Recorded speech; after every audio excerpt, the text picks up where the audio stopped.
Victoria Brennan stared at her phone screen, a triumphant smile spreading across her perfectly made-up face as she confirmed the final transfer.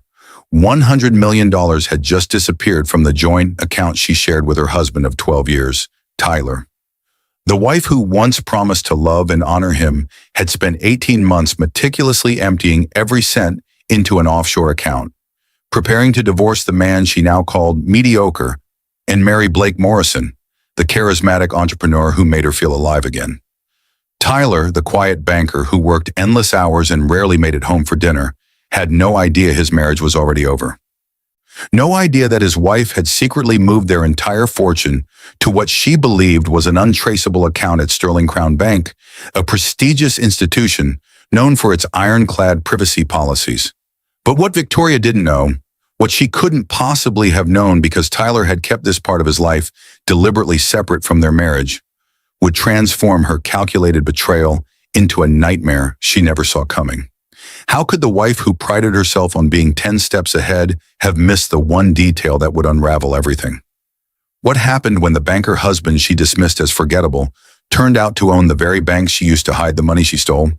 And what did Victoria do in her desperation that didn't just destroy her plans, but crushed both her and her lover forever? Tyler Brennan had always been the invisible man in his own marriage. For 12 years, he'd left their penthouse before dawn and returned long after Victoria had gone to bed, building something she never asked about and he never volunteered. The distance between them had grown so gradually that neither seemed to notice when they stopped being partners and became polite strangers sharing an address. Victoria, a former corporate lawyer who left her career after their wedding, filled her days with charity galas, spa appointments, and eventually Blake Morrison, a silver-tongued investment advisor who told her she deserved more than a distracted husband who treated her like furniture. Their affair began at a fundraiser 16 months ago. Blake had approached Victoria with champagne and compliments, making her feel seen in a way Tyler hadn't in years. Within weeks, they were meeting at expensive hotels, planning a future that required one crucial element: money. Blake's investment firm was drowning in debt from bad deals and angry clients, and Victoria's comfortable life was financed entirely by Tyler's income. She'd signed a prenuptial agreement in a moment of young love that now felt like a prison sentence. If she divorced Tyler without cause, she'd walk away with nothing but her jewelry and car. So Victoria became a student of deception. She studied their finances, memorized passwords, learned the rhythms of Tyler's inattention.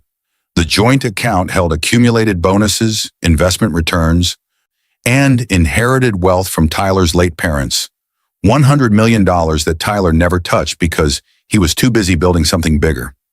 Victoria began moving money in small increments, $500,000 here, $1 million there, always to Sterling Crown Bank, where she'd opened an account under her maiden name. The bank's reputation for discretion was legendary. Even government agencies struggled to pierce their privacy walls. She filed for divorce on a Tuesday morning, citing irreconcilable differences and emotional abandonment. Tyler received the papers at his office, his face unreadable as he scanned the documents. He signed them without argument that same afternoon, his attorney noting that Mr. Brennan seemed almost relieved. Victoria interpreted his cooperation as confirmation that he'd never really loved her anyway. She had no idea that Tyler had known about Blake for 14 months, that he'd watched her affair unfold through bank records and private investigators, that he'd been waiting for her to make this exact move. 3 days after filing, Victoria and Blake flew to the Maldives, celebrating their new beginning in an overwater bungalow that cost $15,000 per night. Blake proposed with a diamond ring purchased with Victoria's stolen money, and she said yes with tears of joy, posting carefully filtered photos to social media with captions about finding real love and new chapters. They planned a wedding in Monaco, a honeymoon in Bora Bora, and a life of luxury funded by what Victoria called her fair share of the Brennan fortune. The call came on their fourth morning in paradise. Sterling Crown Bank's fraud department, represented by a woman with a crisp British accent, informed Victoria that her account had been frozen pending investigation into suspicious deposit patterns. Victoria's stomach dropped. She demanded explanations, threatened lawsuits, insisted she'd moved her own money from her own account. The woman on the phone remained professionally unmoved, explaining that the account holder, Tyler Brennan, had reported unauthorized transfers and filed theft charges. Victoria's champagne flute slipped from her hand, shattering on the villa's teak deck. "That's impossible," she whispered. "The account was at Sterling Crown Bank. He doesn't have access there." The silence on the other end lasted 3 seconds too long. Then, "Mrs. Brennan, are you unaware that your husband is Tyler Brennan? The Tyler Brennan who founded Sterling Crown Bank 8 years ago and serves as its majority owner and chairman?" The world tilted. Victoria grabbed the railing, her knees threatening to buckle. Blake, lounging nearby with his own champagne, sat up suddenly, reading the panic in her face. She ended the call with shaking hands and pulled up Sterling Crown Bank's website on her phone, navigating to the leadership page she'd never bothered to check before. There he was, Tyler James Brennan, founder and chairman. The photo showed her husband in a perfectly tailored suit, his quiet confidence radiating through the screen in a way she'd never noticed in person. All those late nights hadn't been about being a low-level banker at some corporate institution. Tyler had built an empire, one of the most successful private banks in the world, and she'd been too busy looking elsewhere to see what was right in front of her. The offshore account where she'd hidden $100 million was a vault Tyler literally owned. Every transfer, every deposit, every transaction had been visible to him from the beginning. He'd watched her steal from him using his own bank. Blake's face went pale as Victoria explained. His investment firm's debts totaled $40 million, with creditors circling and threatening criminal charges. They'd planned to pay everything off with Victoria's money, Tyler's money, and start fresh. Now they had nothing. Worse than nothing. Victoria faced criminal charges for theft and fraud. Blake's creditors would seize every asset he had left. The Monaco wedding, the new life, the freedom they'd celebrated. It all evaporated like morning mist. Victoria spent 6 hours on the phone with attorneys who delivered increasingly dire news. Tyler hadn't just frozen the account. He'd provided evidence to federal prosecutors showing premeditated theft. The prenuptial agreement she'd tried to circumvent actually protected Tyler's assets even more thoroughly than she'd realized, and her scheme to hide money in his bank created an ironclad case against her. Every lawyer she consulted said the same thing. She was facing 20 years in prison unless she could negotiate something Tyler might accept. Blake deteriorated before her eyes. The charismatic entrepreneur who'd promised her the world became a panicked child, pacing their villa and making increasingly desperate phone calls to associates who stopped answering. His investment firm collapsed within 48 hours. The news breaking across financial channels that Blake Morrison had been operating a quasi-Ponzi scheme, paying old investors with new investor money while living lavishly on borrowed time. The creditors he'd hoped to pay with Victoria's stolen fortune instead filed bankruptcy petitions and criminal complaints. Blake's passport was flagged before they could leave the Maldives. Victoria made one final call to Tyler, her pride shattered but her survival instinct intact. He answered on the first ring, his voice as calm as ever, and she heard something in his tone she'd never noticed before. Not weakness, but controlled strength. She begged, offering anything, everything, if he'd just dropped the charges. She confessed to the affair, to the planning, to her complete misjudgment of who he was. She sobbed that she was sorry, that she'd been stupid, that she'd give back every penny if he'd show mercy. Tyler listened without interrupting. When she finally ran out of words, he spoke with the measured precision of a man who'd already made his decision. "Victoria, I knew about Blake 14 months ago. I knew about the money transfers the moment you started them. I built Sterling Crown specifically to see everything, to control everything, to ensure I'd never be blindsided again after watching my father lose everything to a partner's betrayal. I gave you every chance to stop, to talk to me, to choose differently. You chose this path step by step. Now you'll walk it to the end." She tried again, desperate now, asking what she could possibly do to fix this. His answer was simple. "Nothing. There's nothing you can do. You wanted your freedom and Blake's life. Now you have both, just not the version you imagine." Federal agents arrested Victoria and Blake at their Maldives villa 3 days later. The Maldivian government, which had extensive banking relationships with Sterling Crown, cooperated fully with the extradition request. Victoria wore the same silk dress she'd worn to dinner the night she'd toasted her new life. now wrinkled and stained with tears. The trial was mercifully quick. Victoria's attorneys negotiated a plea deal.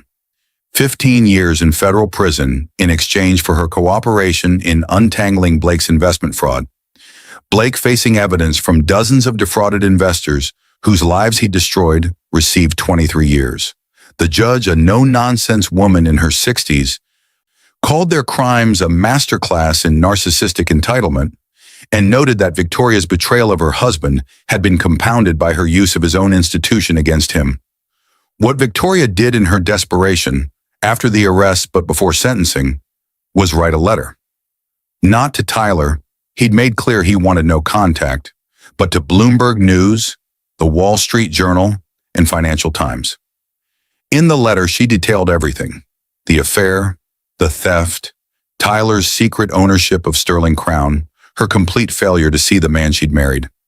She framed it as a cautionary tale about greed and blindness, but the media saw a better story. Wife steals $100 million using husband's own bank. He was watching the entire time. The story went viral. Tyler, who'd spent years building his bank's reputation on discretion and privacy, suddenly found that privacy shredded by his ex-wife's public confession.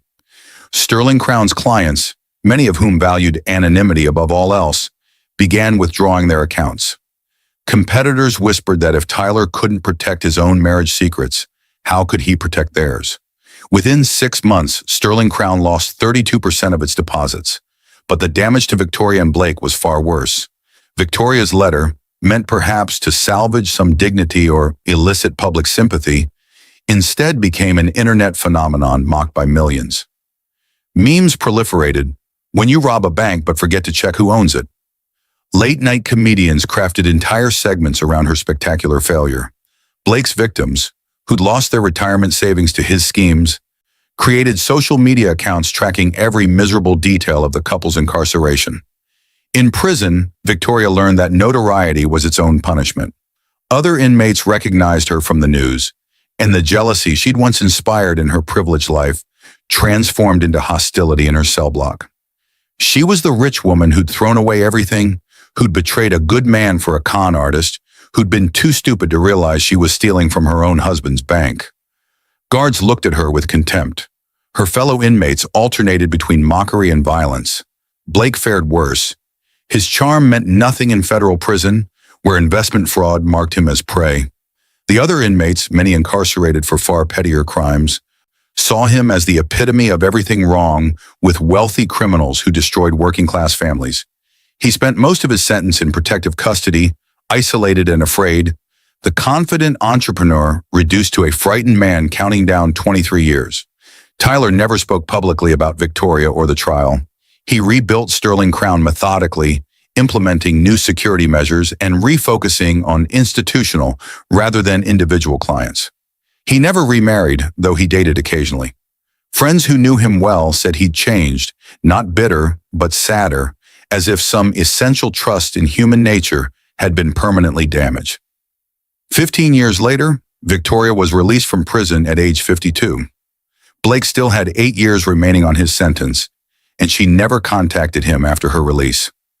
Whatever love or passion had existed between them had been crushed under the weight of consequence and mutual blame. She'd spent a decade and a half thinking about the moment she'd confirmed that final transfer, the triumph she'd felt, the complete blindness to what Tyler had actually built, while she'd been too self-absorbed to notice.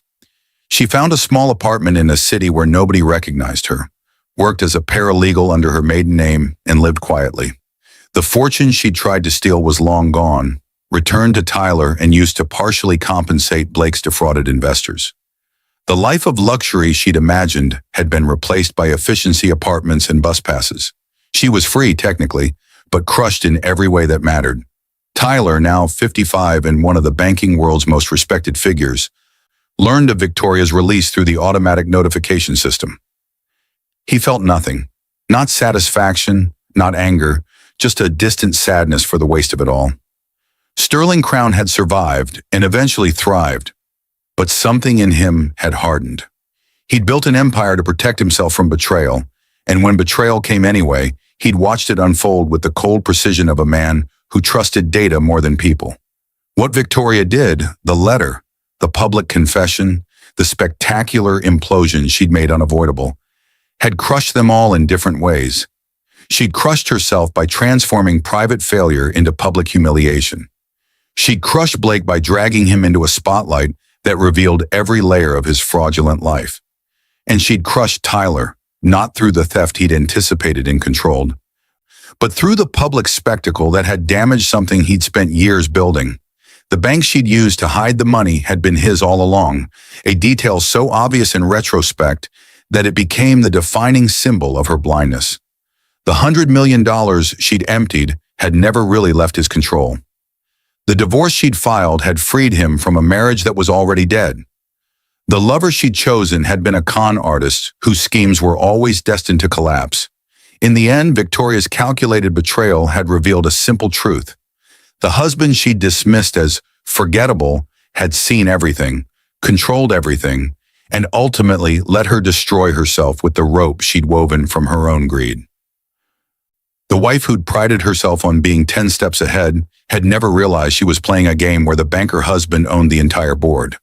What she did crushed them forever, but Tyler Brennan remained standing, alone in the empire he'd built. Wealthy beyond measure and utterly unchanged by the $100 million that had briefly disappeared from his account before returning home. He'd always known it would come back. Banks, after all, were his specialty, and he'd built his to be unbreakable, even when the threat came from inside his own home. 23 years after Victoria had smiled at her phone screen and confirmed that final transfer, she sat in a coffee shop in Portland, Oregon, watching rain streak down the window. At age 60, her beauty had faded into something ordinary. Gray hair she no longer colored, lines etched deep around her eyes, hands that trembled slightly from years of prison stress. She worked as a legal assistant at a small firm that handled workers' compensation cases, lived in a studio apartment above a laundromat, and had exactly $3,000 in her savings account. The young paralegal across from her, an eager 25-year-old named Jennifer, was crying softly into her latte. "He makes me feel invisible," Jennifer said, talking about her husband of 3 years. "He works all the time, never asks about my day, doesn't even notice when I get my hair done. There's this other guy at my gym who actually sees me, who makes me feel alive again." Victoria felt something cold settle in her chest. She saw herself in this girl's face, the same justifications, the same hunger for attention, the same dangerous certainty that she deserved more. For 8 years since her release, Victoria had kept her past secret, using her maiden name and never speaking about the 15 years she'd spent in federal prison or the catastrophic choices that had put her there. But watching Jennifer's tears, seeing the familiar script beginning to play out in another woman's life, Victoria made a different choice. "I need to tell you something," Victoria said quietly. "My real name isn't Sarah Mitchell. It's Victoria Brennan, and 23 years ago, I did exactly what you're thinking about doing." She told Jennifer everything: the affair, the theft, the Maldives villa where her world had collapsed, the moment she learned Tyler owned Sterling Crown Bank. She described the trial, the mockery, the 15 years of prison where every day was punishment for a few months of selfish decisions. She explained how Blake had been released 2 years ago and had died 6 months later from a heart attack in a halfway house, alone and broken, forgotten by everyone except the investors whose lives he destroyed. Jennifer's tears had stopped. Her face had gone pale. "The man who makes you feel alive?" Victoria continued, her voice steady despite the shame that still burned after all these years. "He's making you feel that way because he wants something from you. Maybe not money, maybe just validation or excitement or an escape from his own problems. But I promise you, he doesn't see the real you any more than your husband does. He sees what he wants to see. But my husband is probably exhausted and overwhelmed and taking you for granted," Victoria interrupted, "which is real and valid and worth addressing. But there's a difference between fixing a broken marriage and burning it down because someone new makes you feel special for 15 minutes. Jennifer stared at her. "What happened to your husband?" "Tyler." Victoria had followed Tyler's life from a distance, the way you might track a storm system you'd once been caught inside. Sterling Crown Bank had recovered and expanded, now operating in 17 countries. Tyler had never remarried, though there had been a long relationship with a museum curator that ended amicably after 5 years. At 63, he'd begun transitioning leadership of the bank to a carefully selected team while he focused on philanthropic work, funding financial literacy programs for underserved communities and scholarship programs for banking students. She'd seen him once, 2 years after her release, purely by accident at a restaurant in San Francisco. He'd been with business associates, laughing at something someone said, looking relaxed in a way she'd never seen during their marriage. She'd left before he noticed her, understanding that some distances were permanent and necessary. He survived, Victoria said simply. He built something bigger than what I tried to destroy, and he moved on, which is more than I managed to do. That was the truth she'd learned in 8 years of freedom. Tyler had been crushed by her betrayal but not broken, wounded but not destroyed. His empire had survived because he'd built it on something more substantial than ego or greed, on genuine expertise and careful planning and the kind of discipline she'd never possessed. She, on the other hand, had been crushed completely. The woman who'd once spent $5,000 on a handbag now shopped at thrift stores. The wife who'd been invited to exclusive galas now ate dinner alone most nights. The beautiful socialite who'd turned heads at charity events was now invisible in exactly the way she'd once accused Tyler of making her feel. But there was a strange peace in that invisibility, a freedom she'd never known in her old life. No more performance, no more pretending, no more desperate need to be seen and validated and admired. Just existence, simple and small and sufficient. "What should I do?" Jennifer asked, her voice small. Victoria thought about all the advice she might give, all the wisdom purchased through catastrophic failure. But in the end, there was only one thing worth saying. "Go home," Victoria said. "Talk to your husband. Tell him you feel invisible. Go to counseling. Fight for your marriage before you blow it up. Because I promise you, the explosion will destroy so much more than you can possibly imagine right now. And when the smoke clears, you'll be standing in the wreckage wondering how you convinced yourself it was worth it." Jennifer left the coffee shop 20 minutes later, her face thoughtful and troubled. Victoria didn't know if the girl would listen. Probably not. Victoria wouldn't have listened either at that age. Too convinced of her own special circumstances and unique justifications. But she'd said it anyway, offered the warning that no one had given her. Victoria finished her coffee and walked home through the rain, her secondhand coat soaking through at the shoulders. Her studio apartment was small and shabby, but it was hers, earned through honest work and careful budgeting. She had no partner, no children, no family who still spoke to her. Just a quiet life built from the rubble of the spectacular one she'd destroyed. That night, as she did sometimes when insomnia struck, Victoria pulled out the box she kept in her closet. Inside was a single photograph from her wedding day, her and Tyler, both impossibly young, smiling at the camera with the careless joy of people who believed love was enough. Tyler's eyes in that photo held something she'd never noticed while living it. Not just love, but trust. Complete, vulnerable trust that she would be his partner in building whatever life came next. She'd broken that trust so thoroughly that even now, decades later, the weight of it could steal her breath. Victoria put the photo away and turned off the light. Tomorrow she'd go to work, file her documents, eat her modest lunch, and ride the bus home. It wasn't the life she'd imagined at 37, standing in that Maldives villa believing she'd won. It was smaller, quieter, infinitely less glamorous. But it was real, and reality, she'd learned too late, was the only thing that lasted. Somewhere across the country, Tyler Brennan was probably reviewing reports or attending a board meeting or having dinner with people who respected him. He'd survived her betrayal and built something that endured. He'd been the banker husband she'd dismissed as forgettable, and he'd turned out to be unforgettable in ways that still made her chest ache with regret. What she'd done had crushed them all, yes, but only she and Blake had stayed crushed. Tyler had risen from the rubble and kept building, kept moving forward, kept living. That was the final lesson Victoria had learned. Some people were builders and some were destroyers. She'd spent 12 years married to a builder without recognizing it. then destroyed everything they had for a man who'd never built anything real in his life. The $100 million had never really been hers. The bank had always been his, and the life she'd thrown away had been the only real thing she'd ever possessed.